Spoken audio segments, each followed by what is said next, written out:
En este espacio se habla de la propiedad privada, del Estado de Derecho, de la economía de libre mercado. Se habla de principios y funciones de la libertad en todos los ámbitos de la vida nacional. Aquí se habla libertad. RCR presenta Aquí se habla libertad con Rocío Guijarro y Víctor Maldonado.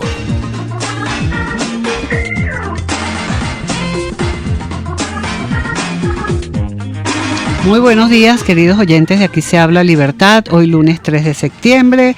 Los saludamos muy gratamente en este comienzo de semana y agradecemos el estar aquí con ustedes en la dirección general de la estación, Jaime Nestares, en la gerencia de producción, Willy Zarcaya, en la producción, Kenger Jaramillo, en los controles, César Arteaga, y en la conducción, como siempre, Víctor Maldonado, que ya está de vuelta de sus actividades académicas del fin de semana, y Rocío Guijarro. Y les dejamos abiertas todos los canales de comunicación con nosotros para que por favor aporten inquietudes, sugerencias, preguntas, lo que ustedes deseen a través de Twitter RCR750, que allí nos ven por Periscope, por rcr.tv, nuestro canal de YouTube, y el teléfono 0212-482-9750 y el DILO 3450, que tiene un costo de $1 más básico masiva. Buenos días, Víctor. Muy buenos días, todavía aquí en esta semana 1 de septiembre, sobreviviendo a un país que está colapsado por los 4 costados y con la incógnita que nos tiene muy nerviosos en las últimas semanas es cuánto va a terminar costando el DILO, porque por ahora es más barato que la gasolina. Ok, sí, es más barato que la gasolina, pueden comunicarse por el DILO, aprovechen la oferta mientras se ajustan las tarifas. Claro, porque un bolívar ahorita pues no es nada, ¿no? Es cero. Es un ex bolívar, porque ese, como, bueno, en fin, el basta salir a la calle para tener en vivo y en directo la opinión de la gente sobre el nuevo cono monetario, pero si alguna expresión del colapso del cono monetario por hiperinflación, por la práctica de este populismo fiscal irresponsable, son la cola de del fin de semana de nuestros conciudadanos de la tercera edad que están en la posibilidad de cobrar la pensión del seguro social. Sí, bueno, no hay forma de pagarles porque parece que no hay efectivo, los bancos no tienen efectivo. La verdad es que esto comenzó dando por taquilla al un monto razonable, ya ese monto no tiene ningún sentido, la gente anda buscando por debajo de las piedras un bolívar soberano para poder tomar el transporte, de tal manera que estamos en el mismo sitio en el que nos encontramos antes de ese viernes pavoroso, pero ahora hay más desempleo, ahora hay menos empresas, ahora hay menos dinámica económica, hay menos confianza. El gobierno cree que por decreto puede resolver estos problemas y la verdad es que nada que hacer. Y esto a mí me permite entrarle al tema que vamos a tratar en lo que pasa con la libertad en el mundo. Mariela Herrera, en la página www.elcato.org, entrevista a Martín Krause. Sí, ¿Okay? Martín Krause, que bueno, amigo de Venezuela, profesor de la Universidad de Buenos Aires y quien lleva adelante un índice anual de la calidad institucional en el mundo, y bueno, donde este año, por supuesto, Venezuela también quedó en el último lugar como uno de los países que menos calidad institucional tiene, Víctor, y creo que aquí en esta entrevista que le hace Mariela Pérez, ¿no? Para el Cato, plantea... Mariela Herrera plantea precisamente Martín Krause, sobre la debilidad institucional de los países. Bueno, mira, Rocío, ¿no? Hay dos tipos de países. Los que privilegian el compadrazgo por encima de las instituciones y otros países en donde las instituciones definen y deciden las reglas del juego por encima de las presiones del compadrazgo, el amiguismo, los particularismos y el familismo amoral. Y a eso se refiere la calidad institucional, que tiene su índice, Rocío, y que se ve a través de distintos mecanismos. Por ejemplo, hay calidad institucional en países donde hay división de poderes.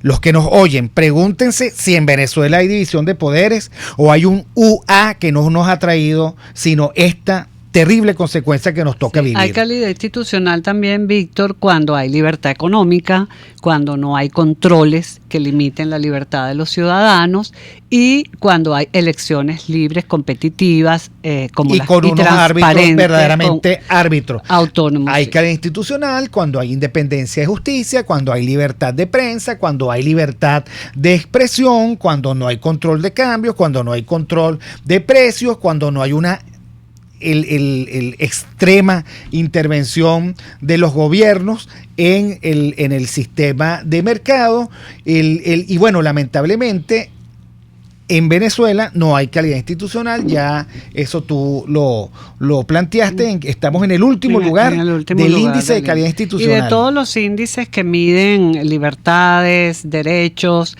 Estado de Derecho, etcétera, en todos esos índices, Víctor, estamos de último. Y precisamente a Martín Krause le pregunta a esta joven a qué se refiere con la calidad institucional, dado la situación que está viviendo en Argentina con el tema del destape de los cuadernos de las coimas, como le llaman ellos allá, ¿no? Que afecta a la presidenta Cristina Fernández y a parte de su entorno. Entonces, como dice Martín Krause, la calidad institucional se ve a través de distintos mecanismos, muchos de los cuales conocemos hace tiempo, como lo que tú decías, Víctor, y lo que comentábamos, división de poderes, independencia de justicia, y de alguna forma todo lo que está ocurriendo tiene que ver con alguno de esos elementos. Por ejemplo, en el caso de Brasil, el Lava Jato es el resultado de las reformas en el sistema judicial brasileño que le dieron un poco más de independencia al Poder Judicial en ese país y como resultado tuvieron pues la prisión de Lula, culpable de muchos casos de corrupción, y hoy lo que está sucediendo en Argentina, ¿no? Mira, la mejor forma de tener calidad institucional es colocarle límites a los gobiernos. Lamentablemente, dice Martín Krause, que la reacción automática de los latinoamericanos es cuando ven un problema, creen que el gobierno los puede solucionar. Y no es verdad.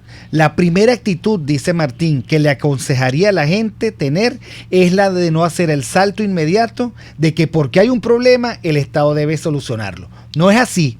Hay muchos problemas que los soluciona la sociedad misma, nosotros mismos. Meter al Estado es como meter al elefante en el bazar. Se generan más problemas de los que se quieren solucionar. Las políticas públicas yo las usaría al final. Otras pueden ser soluciones cooperativas, voluntarias, comunitarias. Primero, ver cómo se puede solucionar un problema y recién al final discutir algún tipo de política si no hay ninguna solución satisfactoria. Y bueno, de eso se trata. Aquí estamos indigestados de falsas soluciones estatistas. Y por eso es que nosotros estamos viviendo la terrible y paradójica trayectoria de un mundo en donde hay muchísimas crisis que nosotros no podemos manejar apropiadamente. Aquí hay crisis eléctrica, crisis de suministro de agua, crisis de efectivo, la industria petrolera también está en crisis, los sistemas de telecomunicaciones están en crisis, el sistema de infraestructura de servicios públicos está en crisis, el abastecimiento de alimentos está en crisis. Y bueno, ¿y cuál es la gran solución de los gobiernos? Una tarjeta de racionamiento. Eso es lo que no tiene sentido. Así es, y la verdad es que Martín Krause siempre ha apostado a este tema de cómo los ciudadanos también tienen que apoyar el fortalecimiento institucional y además de las instituciones físicas y de las instituciones no tangibles como son los derechos, pues los derechos también son instituciones porque fortalecen y fundamentan la democracia y la libertad del individuo, como es el derecho a la propiedad, la libertad de expresión que tú bien hablabas, Víctor, la libertad de información y todos aquellos principios que a lo mejor usted no puede ir a un sitio a verlo o a tocarlo, pero que son instituciones fundamentales de un Estado de Derecho. Y bueno, Martín tiene también, Víctor, cuando tú hablabas del elefante en el bazar, porque él tiene un blog que se llama El Foro y el Bazar, donde plantea en sus artículos todos estos principios y todos estos temas, porque él hace la analogía con el gran bazar que hay en Estambul, ¿no? Y cómo el mercado ahí Sí, va ahí está, se funcionando. enfrenta cara a cara la oferta y la demanda. Y la autorregulación. Podemos pues. recomendar el blog del profesor Martín Krause, se llama El Foro y el Bazar. Sí, El artículo o la entrevista que estamos recomendando se llama Controlar el poder y limitarlo es clave para esclarecer los casos de corrupción en nuestros países. Una entrevista que hizo Mariela Herrera a Martín Krause. Y nosotros vamos a nuestra segunda sección. El libro del día. Bueno, y el libro del día, Víctor, es un libro muy lindo sobre Frédéric Bastiat, que se llama Obras Escogidas, edición y estudio preliminar del profesor Francisco Cabrillo, profesor español, liberal, y es un libro que editó Unión Editorial. Aquí lo pongo para que lo vean nuestra audiencia que está conectada por Periscope y por YouTube, rcr.tv. Obras escogidas. Hay que decirle, Rocío, a nuestros oyentes que en la página de elcato.org hay una sección que se llama Biblioteca para la Libertad.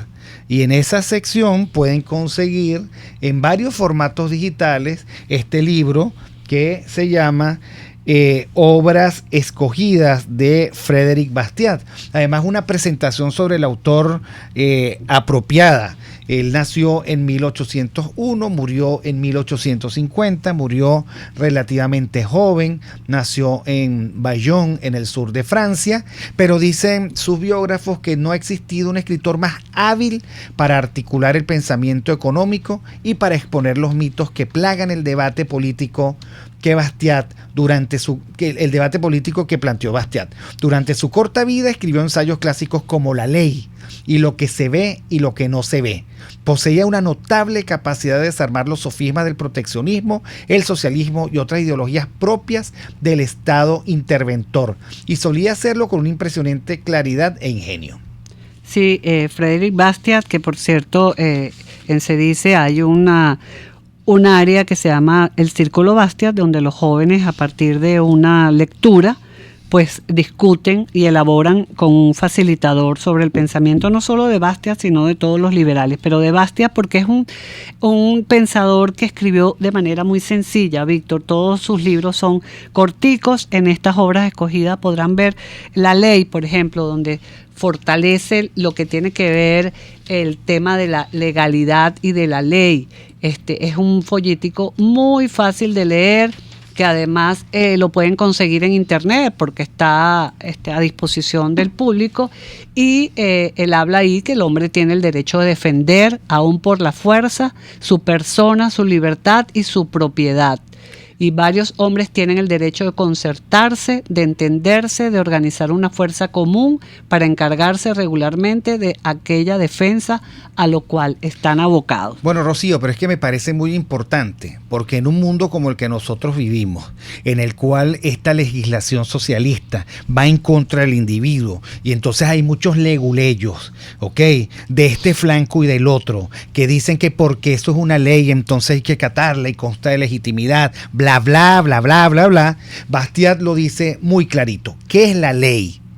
La ley es la organización colectiva del derecho individual de legítima defensa. Por lo tanto, cualquier cosa que atente contra mi vida, mis garantías y mi propiedad, aun cuando haya pasado por cuanta asamblea se le ocurra o haya sido el producto del decreto, de las medidas de emergencia, etcétera, no es ley. No se puede considerar ley aquello que no me garantiza mi legítima defensa a la vida, a la expresión, a la propiedad y a la libertad. Y a mí me parece que solo por esa frase, que es una de las que componen el ensayo La Ley, solo por esa frase, este autor es el digno de pasar a la historia de las ideas liberales y de, por supuesto, de las ideas de la defensa de las ideas de la libertad. Fíjate que él tiene también un cuento, porque además, como decíamos antes, sus escritos son muy sencillos y se entienden fácilmente. Él tenía un cuento que se llama Los fabricantes de velas. Creo que no está en estas obras escogidas,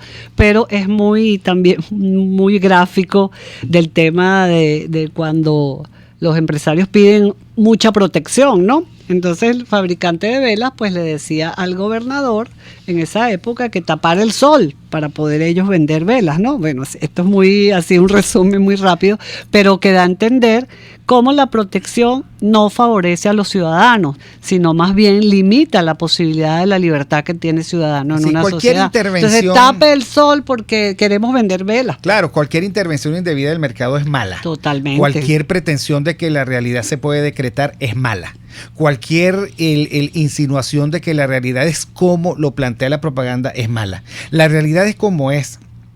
Y la realidad hoy muestra que no hay efectivo, que fracasó el cono monetario, que los viejitos están haciendo cola y que no le van a dar sus reales completos. Así es la realidad.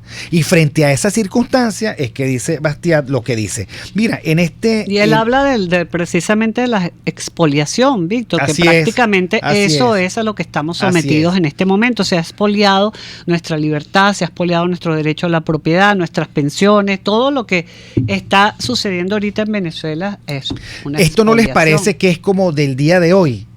Sí, parece. Por desgracia, la ley no se ha limitado a cumplir la función que le corresponde. Y cuando se ha apartado esa función no lo ha hecho en asuntos neutros y discutibles. Hizo algo peor, obró contra su propio fin, destruyó su propio fin, se dedicó a aniquilar la justicia que habría debido hacer reinar, a borrar entre los derechos el límite que debería haber hecho respetar. Puso la fuerza colectiva al servicio de quienes quieren explotar sin riesgo y sin escrúpulos la persona, la libertad y la propiedad ajenas. Convirtió el despojo en derecho para protegerlo y la legítima defensa en crimen para castigarlo. Esto parece escrito para la Venezuela de hoy y lo escribió Bastiat en el siglo XIX. Antes de irnos al corte, bueno, este libro que recomendamos, que como le dijimos está en la Biblioteca de la Libertad del portal elcato.org en la sección Obras Escogidas. Allí lo pueden ver, bajar y colocar en formato digital. Son 6 obras de Bastiat. Armonías económicas, lo que se ve y lo que no se ve, sofismas económicos, el Estado, la ley y propiedad y expoliación. Que lo disfruten, es un regalo de los cultores de la libertad y nosotros vamos al corte. Aquí se debaten temas de interés nacional e internacional. Aquí se habla libertad con Rocío Guijarro y Víctor Maldonado. Solo por rcr.tv, la radio que se ve. Son las 11:18. Sintonícenos a través de Periscope, @RCR750, la radio que se ve. K-Export trae tu envío o carga desde USA hasta Panamá o Venezuela o desde Panamá a Venezuela y te la lleva a cualquier parte del territorio nacional. Los martes y viernes son los envíos aéreos, pero los jueves salen los envíos marítimos. Para contactarlos en Venezuela llama al 0241-775-5575 o escribe al correo info@kexport.net. K-Export, déjalo todo en nuestras manos.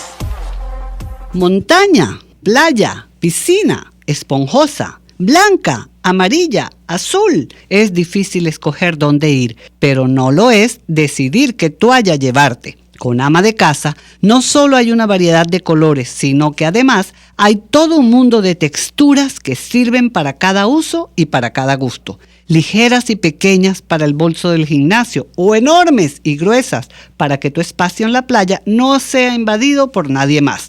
Estas vacaciones, ponte en modo vacación con Ama de Casa. Toca, siente, vive. Ideas para alcanzar un país con libertad económica, democracia política y seguridad jurídica.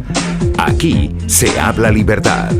Con Rocío Guijarro y Víctor Maldonado. Solo por rcr.tv, la radio que se ve. Ventanilla hacia América Latina. Bueno, en Ventanilla hacia América Latina creo que tenemos ya en contacto por Skype a Sabrina Martín, quien escribió un artículo bien interesante sobre el tema de los médicos de la Universidad Chavista que protestaron porque no pueden ejercer en Perú, Víctor, ¿no? Así es, vamos a oír de la propia redactora del artículo, Sabrina Martín, que lo escribió para Pan Am Post, cuál es la versión de los hechos. Bienvenida, Sabrina. Hola, Víctor, hola, Rocío, muchísimas gracias por la invitación, como siempre, pues dispuesta a comentarles todo lo que sucede en relación con Venezuela y también con el Perú. Y bueno, es que en esta oportunidad un grupo de unos 48 médicos peruanos, hay que aclarar eso porque a través de las redes sociales hubo una confusión, son médicos peruanos, bueno, médicos entre comillas, que se confiaron en el convenio que hizo Humala y Hugo Chávez hace algunos años, aproximadamente en el 2012, y viajaron a Venezuela, perdón, 2002, y viajaron a Venezuela para estudiar en la Universidad Bolivariana de Venezuela. Ya todos en Venezuela conocemos cuál es la particularidad que tiene esa universidad, que fue creada para los que Hugo Chávez llamaba como excluidos, estudiantes excluidos que no conseguían cupos en las universidades independientes, pues decidió abrirles estas carreras, y entre ellas está la medicina integral comunitaria. Pues estos ciudadanos, estos 48 ciudadanos peruanos, viajaron a Venezuela y bueno, allá hicieron su carrera, aún sabiendo que en esa época, pues, desde el Colegio de Médicos de Venezuela hasta la Academia de Medicina, también se manifestaron en contra de esta carrera en Venezuela, y sin embargo, bueno, decidieron estudiar. Ellos alegan que estudiaron 7 años, sin embargo, el Colegio del Médico del Perú ha constatado que fueron 3. Bueno, ya en Venezuela se conoce esa situación, pero en el Perú pareciera que no se conoce lo que es realmente la Universidad Bolivariana de Venezuela, y de hecho muchos medios de comunicación se han dedicado como a defender a este grupo, diciendo que se vieron afectados porque en principio la SUNEDU, que es la organización de educación superior máxima aquí en el Perú, pues les había validado ese título, pero eso fue antes de que llegara el nuevo gobierno de PPK, ¿no? Cuando estaba Humala como presidente. Ahora, el Colegio de Médicos del Perú hace un análisis de estos títulos y se da cuenta de que no están preparados como médicos cirujanos, porque ellos querían validar su título como médicos cirujanos, y la medicina integral comunitaria aquí no existe, o sea, no tienes con qué compararla. Entonces, el Colegio Médico alega que ellos no pueden darle un título de médico cirujano si no están capacitados para ello. Bueno, entonces nada, es un grupo de 48 personas, ciudadanos peruanos, que al regresar a su país se ven impedidos de poder ejercer por esta razón, debido a que ya todos conocemos que la Universidad Bolivariana no tiene la preparación suficiente o necesaria para poder ser un médico cirujano o para ser cualquier médico internista, pediatra, especialista, etcétera. De hecho, entrevistando yo a Gustavo Villasmil, que todos los conocemos, es un excelente médico reconocido en Venezuela, él comentaba que bueno, que mientras un médico venezolano, universidades autónomas estudian 8.000 horas docentes de clase y pasan hasta 15 años estudiando, pues estos de la Universidad Bolivariana solamente se gradúan después de 3.000 horas de docencia. Entonces, bueno, esa es la situación aquí, es una polémica muy grande, porque sobre todo porque no se conoce, ¿no? Aquí en Perú te dicen, bueno, me fui a estudiar a Venezuela, a una universidad, y creen que es una universidad independiente, como la Universidad Central de Venezuela, como La Luz, pero no, en este caso se trata de una universidad chavista y ellos no conocen exactamente, cuando me refiero a ellos, me refiero a la población peruana, a los medios de comunicación que hay detrás de todo esto. Claro, Sabrina, y además que el título tampoco creo que salen como médicos cirujanos, que es el título que sale el médico que se gradúa en la Universidad Central después de 7 años y luego pasa a hacer su especialización. Yo creo que ellos salen es como médicos integrales o médicos comunitarios, exactamente no sé cuál es el título, pero nunca creo que salen con el título de médicos cirujanos, que es el título de verdad con el que salen de las universidades que tú acabas de mencionar. Exacto, médicos integrales comunitarios sería el título que ellos obtuvieron estando en Venezuela y que pretendían venir a ejercer aquí. La situación es que me imagino que también esto surge porque existe una campaña de algo de xenofobia en contra de los venezolanos a raíz de un grupo de izquierda. Y bueno, es parte también de lo que está surgiendo porque existe ya un grupo de médicos venezolanos que ya han logrado ejercer aquí en el Perú, luego de pasar una serie de requisitos, de hacer un examen, de pagar sus hasta 3.000 soles para poder ejercer. Y bueno, estos se sentirán de algún modo un poco excluidos por no poder ejercer, aun cuando bueno, se graduaron en la Bolivariana en Venezuela. Bueno, Sabrina, en América Latina hay un ranking de universidades y es un ranking de calidad. Y yo estoy absolutamente seguro que las instituciones como el Colegio de Médicos sabe que un profesional egresado de la Universidad Central de Venezuela o cualquiera de las universidades autónomas, pues tiene un conjunto de atributos y competencias logradas a través del estudio que lamentablemente no tiene una persona que haya participado de una universidad bolivariana. Pero yo coincido con Gustavo Villasmil. Estos ciudadanos que participaron de este pensum de estudio estaban advertidos, porque no es posible que ellos hayan creído que se podían graduar de algo cuando lo que hacían era estudiar marxismo, estudiar chavismo, aplaudir en los eventos que les planteaba el régimen en el Teresa Carreño o en cualquier otro lado. El conocimiento es otra cosa, y yo sí creo, como lo plantea Gustavo Villasmil, que hay problemas con el régimen de formación, con el programa de estudio, con el profesorado que se prestó a eso. Bueno, yo creo que es muy difícil llamar a esas iniciativas universidad, en el sentido en que son universidades, las universidades autónomas y muchas de nuestras universidades privadas. Pero además el mercado debe decir su última palabra. Yo estoy seguro que nadie se siente ni muy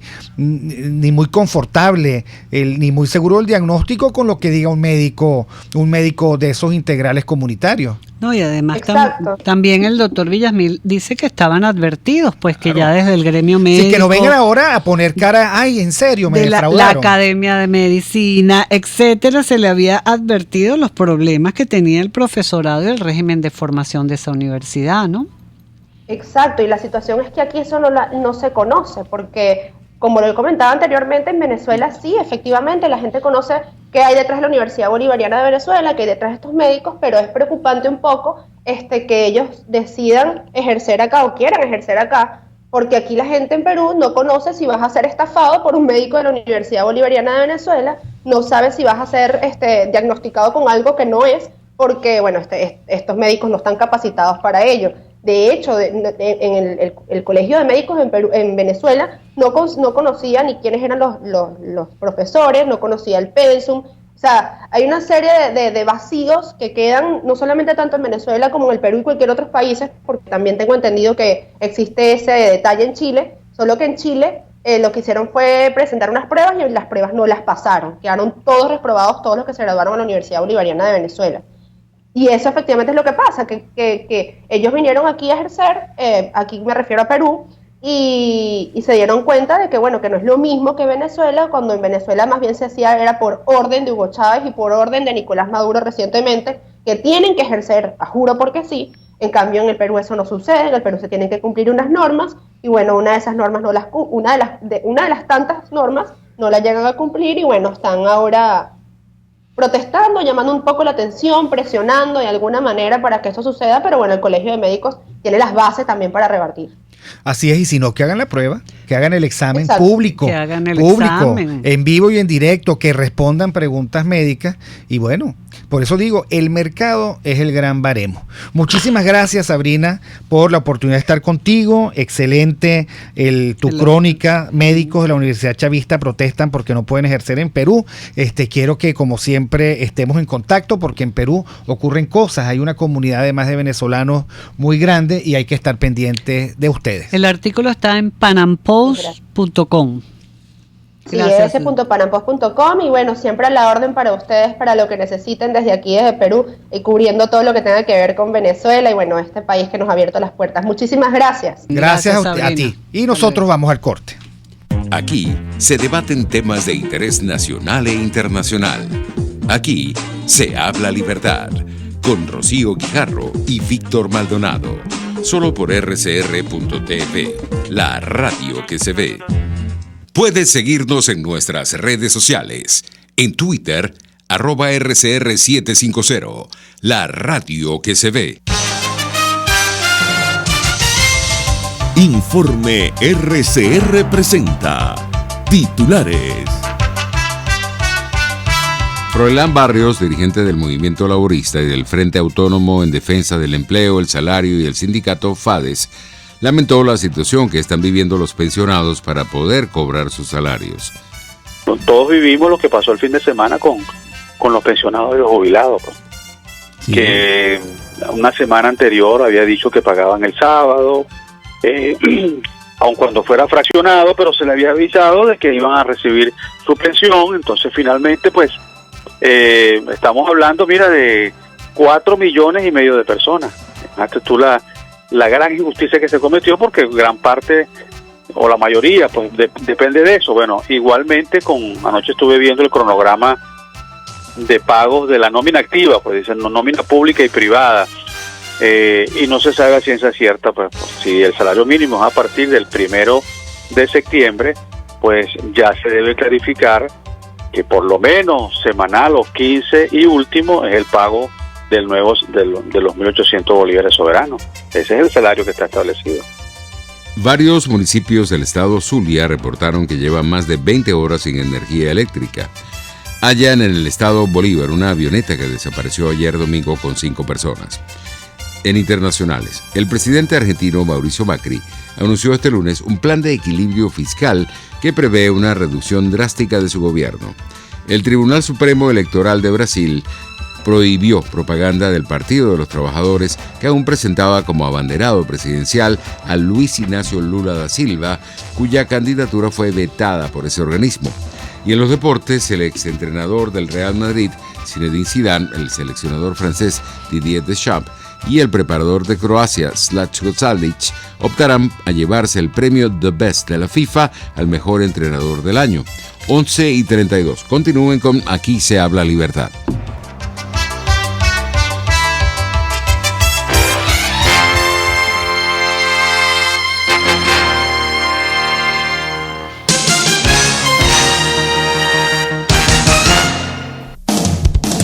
RCR 750 AM, porque lo bueno une.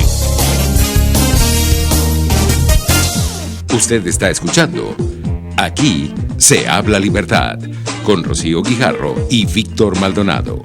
Síganos en Twitter y Periscope, @RCR750, la radio que se ve. Debatamos sobre la libertad. Continuamos entonces aquí con Aquí se habla libertad y vamos a nuestra sesión Debatamos sobre la libertad. Ya está en contacto con nosotros el profesor Luis Alfonso Herrera. Luis Alfonso Herrera, filósofo y abogado, con quien queremos tocar un tema el importante: límites al poder, límites al gobierno. Luis Alfonso, nosotros vivimos la intoxicación del más absoluto totalitarismo, que no es ninguna otra cosa, Luis Alfonso, que el poder ilimitado ejercido además ilimitadamente, que corrompe y se corrompe ilimitadamente. ¿Cuál es tu valoración al respecto?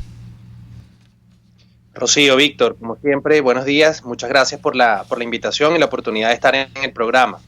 En efecto, estamos nosotros padeciendo algo que lamentablemente muchas otras sociedades, sobre todo en el siglo XX, padecieron, que es estar expuestos a merced de un régimen que aspira al control total de la sociedad.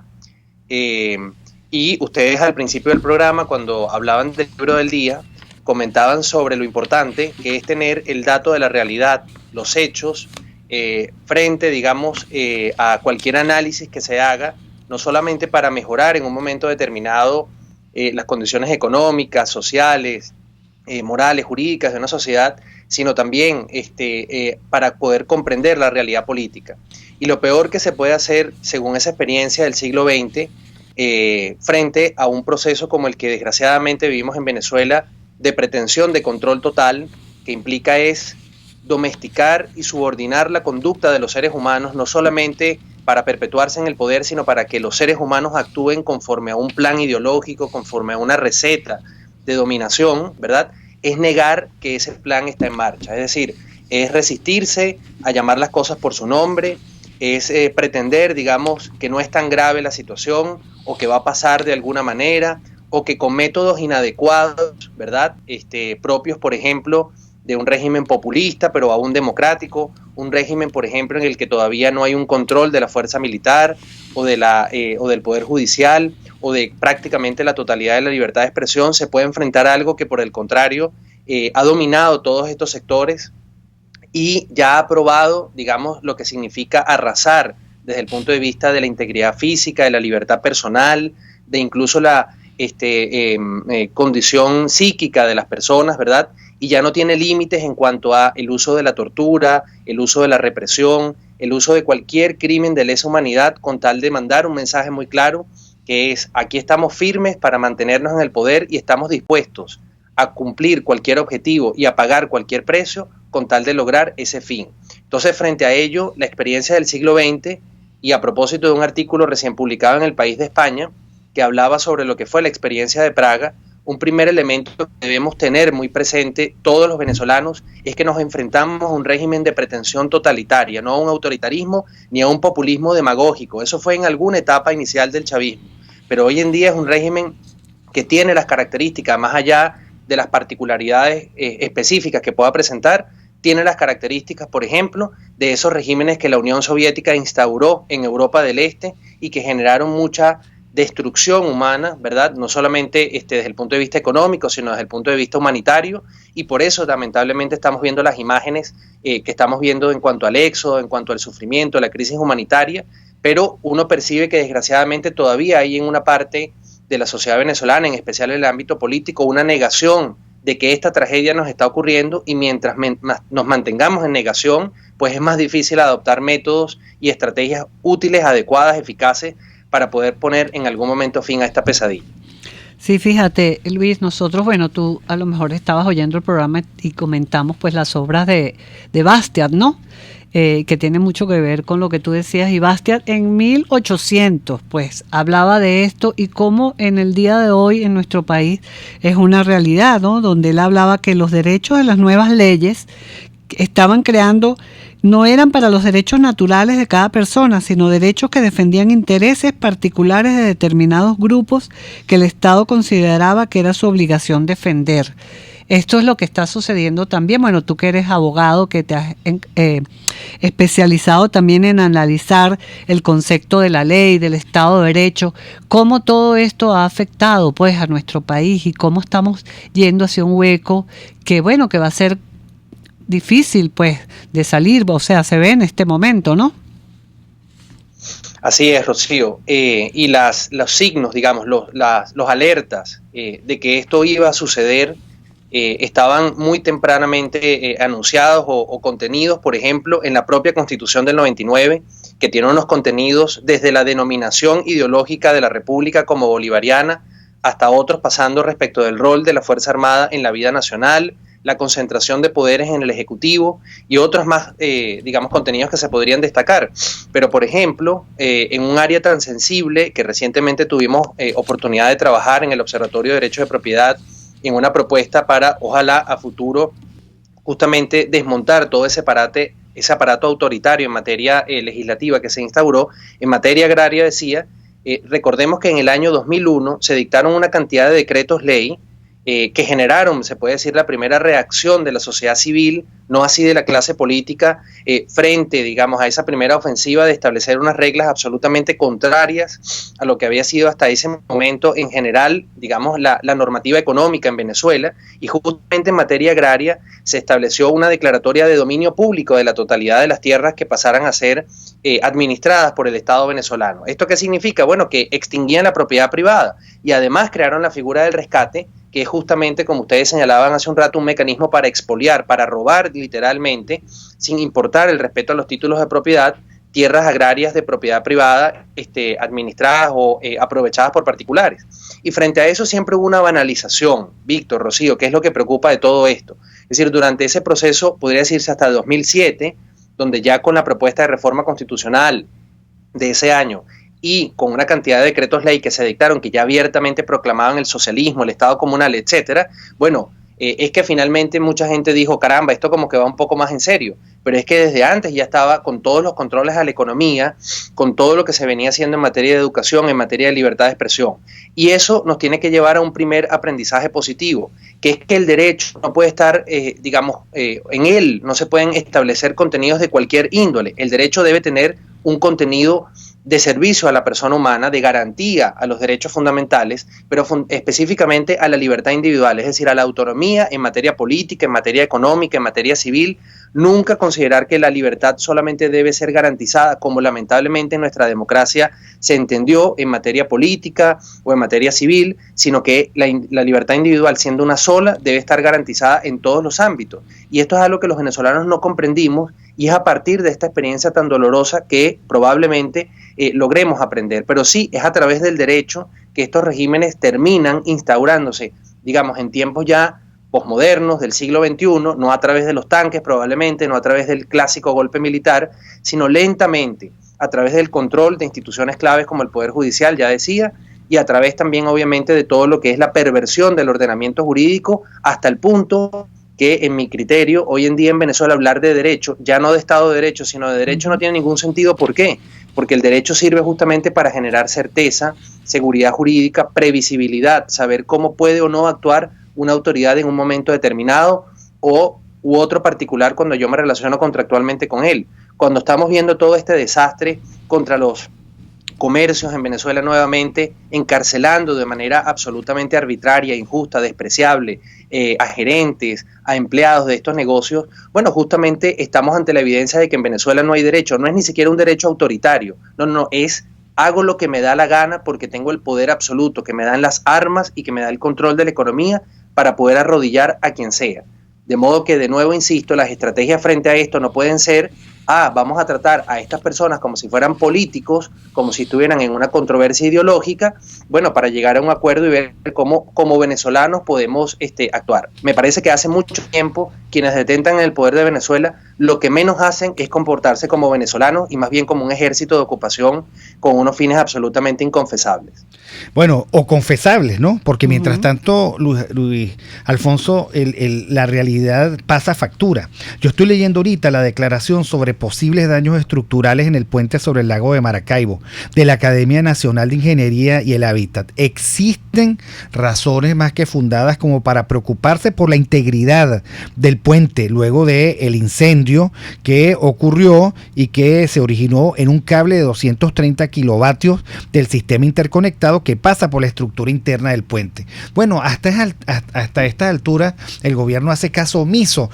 Como tú lo dices, los pensionados están hoy en la calle tratando de cobrar lo que no van a poder cobrar, y así se suman un sinnúmero de crisis que el gobierno no atiende, pero que el gobierno finalmente quiere borrar de la realidad a través de la represión. Y en ese sentido, la falta absoluta de derecho es el signo común, el denominador común. Ahora, tú lo dices con claridad. La sociedad civil, digamos, tiene cierto criterio de la realidad que muchas veces no es acompañado por parte del liderazgo político. Uno de los errores es querer destotalizar a un totalitarismo, o como tú lo planteas, aludiendo a algún artículo que referiste en tu Twitter.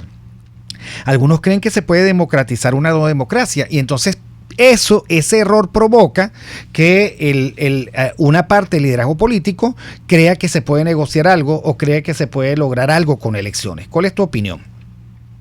Sí, esto fue a propósito, Víctor, Rocío, de un artículo publicado en El País de España por la escritora Mónica Gustova, checo-española, en donde relata, digamos, el costo que para Checoslovaquia en ese momento tuvo la llamada Primavera de Praga, que fue, como muchos saben, pues un intento dentro de lo que era la cortina de hierro o bajo la cortina de hierro de iniciar políticas de liberalización y democratización del Estado checoslovaco. Digamos, apostando a que la Unión Soviética en ese momento iba a respetar la autonomía, la independencia, la soberanía de este Estado, digamos, porque era lo que legítimamente sus ciudadanos en ese momento reclamaban.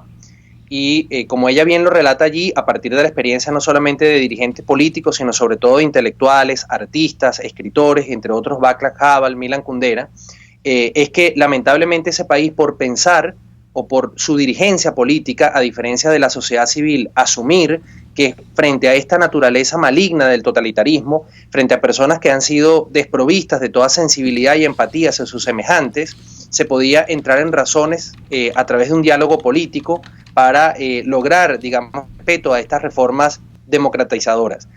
Y el precio fue que durante 20 años más, luego de cancelada esa iniciativa que fue la Primavera de Praga, los checoslovacos estuvieron bajo un régimen de terror, en donde la censura, la represión, la desaparición de personas y en definitiva la violación sistemática de derechos humanos eran la regla del día a día. Y por eso se generó un debate en ese país en torno a qué debía aprenderse de esta lección tan dura. Y la lección fundamental es que tú, en primer lugar, no puedes negar la naturaleza de lo que tienes por delante, así no te guste y así llene de terror y llene de miedo, que es perfectamente humano, pero es indispensable para poder adoptar los mecanismos necesarios para poder resistir. Checoslovaquia en ese sentido fue un caso ejemplar porque no fue a través de una violencia generalizada, sino a través de la organización, pero la organización de la sociedad, no solamente de la clase política, sino de distintos sectores, en torno a figuras como Havel y otros que dieron, una entrega, digamos, personal, un sacrificio enorme, pero con coherencia, Víctor, Rocío, con coherencia de que no se podía, digamos, cambiar, como dice la Biblia, un plato de granos, digamos, por la herencia, ¿no? Sino que hay que apostar es a la libertad y justamente aliarse en el plano internacional con todos aquellos que también tienen el diagnóstico correcto de la crisis o del horror que están viviendo en la población civil en un momento determinado. Y gracias a una serie, vamos a decir, de coyunturas, tanto internas como internacionales, que debilitaron ese régimen de terror que era la Unión Soviética, fue que en Checoslovaquia lograron finalmente derrotar al totalitarismo. Pero si hubiesen estado divididos en torno a radicales y conciliadores, en torno a personas que creen que el deber ser, por más que uno insista en él, se puede convertir en el ser, ¿verdad? No, porque la ruta tiene que ser democrática, tiene que ser constitucional. Señores, pero la pregunta es, ¿cómo podemos lograr que eso se cumpla cuando la democracia y la constitución han sido cesadas? Bueno, eso es lo que Mónica Gustova relata en su artículo y por eso utiliza esta frase, el grave error y el terrible precio que pagaron los checos por pretender destotalizar lo totalitario. Su naturaleza es justamente lo contrario, hacerse cada vez más totalitaria, por lo tanto hay que enfrentarlo inteligentemente, por cierto, porque no se trata de salir a inmolarse, digamos, de una manera desesperada, porque justamente además lo que el régimen o este tipo de regímenes quiere, pero sí hay que organizarse y no confundir coraje, valentía con, radicalismo tonto, como lamentablemente notamos en Venezuela, sino que más bien es la estrategia correcta y exigir no solamente de los países vecinos, sino también de las democracias, digamos, más desarrolladas del mundo, una posición firme que en general la han venido mostrando, para adoptar en un momento los mecanismos que permitan finalmente arrodillar a esta, naturaleza devastadora del régimen chavista que es el que ahora padecemos en Venezuela, porque de otra forma lo que se hace es extender el dolor de millones que están padeciendo esto, y el régimen por eso no tiene ningún tipo de dolor o ningún tipo de presión. No lo tuvieron en los países de Europa del Este, no lo tienen en Cuba, no lo tienen en Corea del Norte, tampoco lo van a tener en Venezuela, y menos porque ellos además atienden a intereses que no son nacionales, como ya todos sabemos, sino intereses de otros autoritarismos y que para ellos es absolutamente indiferente el dolor de los venezolanos en la actualidad. Bueno, Luis Alfonso, no te vayas, nosotros vamos al corte y ya volvemos. Aquí se debaten temas de interés nacional e internacional. Aquí se habla libertad, con Rocío Guijarro y Víctor Maldonado.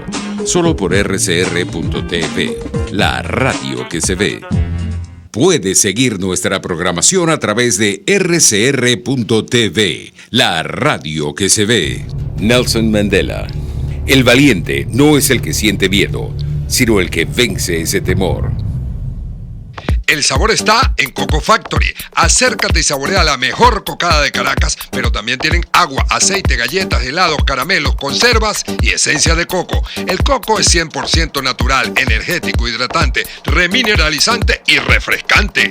Coco Factory está en la avenida principal de Santa Mónica, Teresa de la Parra, edificio Codazzi, frente a la antigua estación de combustible, y en La Rosaleda, San Antonio de los Altos. Coco Factory, sin cocos no hay paraíso.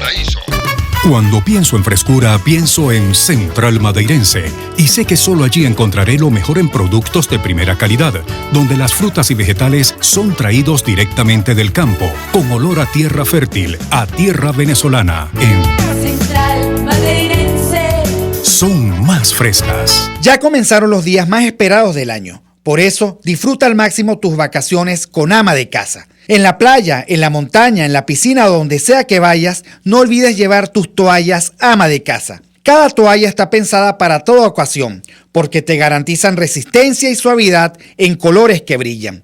Busca y llévate la que más te guste en nuestras tiendas autorizadas o en nuestra tienda online amadecasa.com. Ama de Casa, toca, siente, vive. En RCR somos vanguardia. Toda la programación de tu RCR también la puedes seguir a través de la internet. Audio y video en tiempo real. Noticias y mucho más. No te pierdas ni un segundo de nuestra programación. No hay excusa ni cadena que valga para que dejes de escucharnos. Ingresa a rcr.tv, la radio que se ve. Ideas para alcanzar un país con libertad económica, democracia política y seguridad jurídica. Aquí se habla libertad. Con Rocío Guijarro y Víctor Maldonado. Solo por rcr.tv, la radio que se ve. Bueno, y seguimos con el profesor doctor Luis Alfonso Herrera, gran colaborador en todo este debate a través de sus artículos y de sus documentos y papers. Acaba de hacer uno sobre una posibilidad de una ley de titularización de tierras que viene interesante, que vamos a diseminar. Y Luis, bueno, como tú bien decías antes, pues cuando los ciudadanos de algunas naciones dominadas por la violencia y por este tipo de regímenes totalitarios, pues salen a la calle, se organizan, pues hay una posibilidad de salir de eso. En Venezuela hubo mucha movilización de calle, pero en este momento pues hay como una anomia, una desesperanza que todavía no nos permite movilizarnos de esa forma. Pues bueno, la primavera de Praga, la revolución naranja en Ucrania, todo este tipo de manifestaciones en contra de estos regímenes han sido por los ciudadanos asumiendo pues el quiebre que de esos regímenes, ¿no? Así es, así es. Ha demandado, digamos, un grado no solamente de organización, sino luego de exposición y que por supuesto genera riesgos, ¿verdad?, de las personas para poder mandar un mensaje claro de que no permitirán que continúe esa devastación, como me expresaba hace un momento, que básicamente es lo que persiguen este tipo de regímenes, ¿no? Por supuesto, hay que tener dos cosas presentes, lamentablemente, en nuestro caso, y es uno, el régimen ha decidido, un poco como en su momento, desgraciadamente en China también se hizo, utilizar el hambre para impedir que la organización política pueda manifestarse, pueda desarrollarse, es decir, reducir a la mayoría de la población que permanece dentro del territorio nacional a simplemente personas que todo el tiempo están buscando desesperadamente cómo comer, cómo sobrevivir. Y eso, por supuesto, para el régimen es una garantía de que lo político va a quedar en un lugar secundario frente, ¿verdad?, a esa urgencia humana claramente entendible que es el sustento. Allí hay un reto importante para la dirigencia política, porque obviamente no es razonable decir que no hay que pensar en la comida, sino en la organización política, sino en todo caso es plantear que ese estado de necesidad no va a desaparecer, sino que por el contrario se va a agravar de una manera radical en la medida en que no se logre, a pesar de esa situación, encontrar espacios y encontrar, digamos, ideas, propósitos que acerquen a los distintos sectores a lo que resta, digamos, de sociedad civil, de sector empresarial, obviamente la clase política, que hay siempre figuras, que hay siempre grupos, espacios para poder hacer los diagnósticos adecuados de lo que ocurre en el país, el sector universitario, es decir, los distintos ámbitos que todavía de sociedad hay dentro de Venezuela, desde luego fuera de Venezuela, tenemos todos que comprometernos permanentemente para dar el apoyo que podamos dar, no solamente ante las autoridades de otros países, sino también desde el punto de vista de la organización social,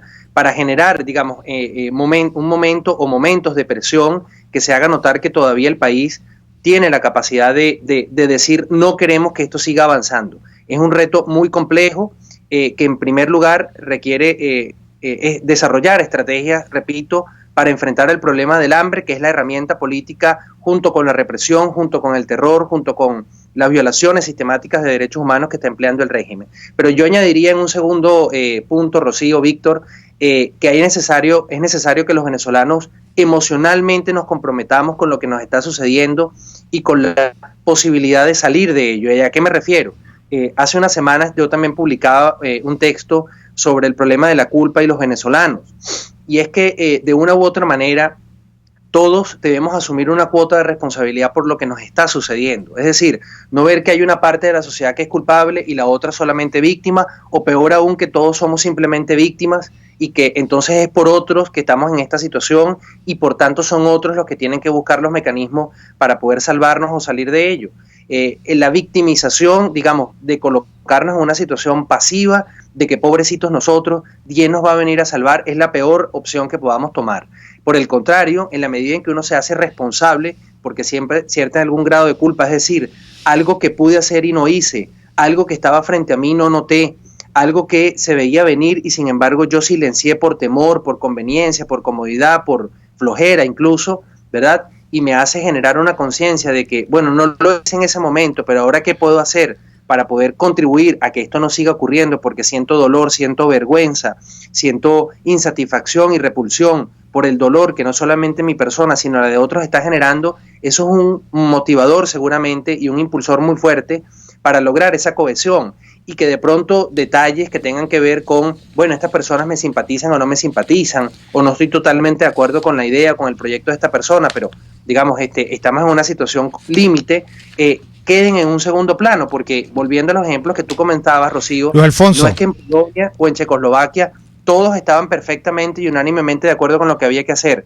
pero colocaron diferencias secundarias por debajo y se unieron en torno a un proyecto común superior, que era derrotar al totalitarismo, restaurar la libertad y poder recuperar la soberanía como país, para a partir de ayer construir colaborativamente, conjuntamente con las distintas visiones. Pero muchísimas gracias, Luis Alfonso, nos hemos comido todo el tiempo, la verdad, te seguiremos llamando. Límites al Estado, límites al gobierno, filósofo, abogado, Luis Alfonso Herrera, una persona comprometida con la libertad. Esto es todo, nos comimos todo el tiempo, pero ustedes ya saben, aquí se habla libertad y a veces se habla con exceso. En la dirección del general de la estación, Jaime Nestares, en la gerencia de producción, Wilipsa Arcaya, en la producción, Kenyer Jaramillo, en los controles, César Arteaga, y en la conducción, hoy estuvimos con ustedes, Rocío Guijarro y Víctor Maldonado. Nos vemos el miércoles.